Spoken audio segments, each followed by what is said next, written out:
বলতেছি এই কারণে যে আমি কিছুদিন ধরে খুব টাকা সংকটে পড়ছিলাম। কিছু টাকা ঋণ হয়ে গিয়েছি। মানে বিদেশ যাওয়ার কথা ছিল 2 বছর আগে সৌদি আরবে এক দালালের হাত ধরে যাওয়ার জন্য টাকা জমা দিয়েছিলাম 2 লাখ। 2 লাখ টাকা এখন পর্যন্ত আটকায় আছে। তারপরও হলে মনে করেন আটকানোর পর এখনো দেয়নি টাকাটাও দেয়নি, বিদেশেও নিয়ে যায়নি আমাদেরকে। তারপরও অতটা ঋণে পড়ছিলাম না। 2 মাস ধরে একটা ঋণের ভিতরে আছি।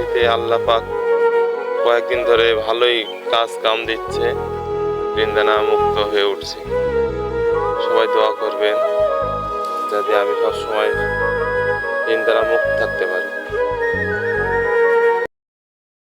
আলহামদুলিল্লাহ। বলতেছি এই কারণে যে আমি কিছুদিন ধরে খুব টাকা সংকটে পড়ছিলাম। কিছু টাকা ঋণ হয়ে গিয়েছি।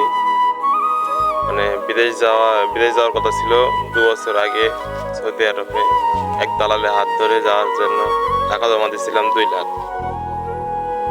2 লাখ টাকা এখন পর্যন্ত আটকায় আছে। তারপরও হলে মনে করেন আটকানোর পর এখনো দেয়নি টাকাটাও দেয়নি, বিদেশেও নিয়ে যায়নি আমাদেরকে।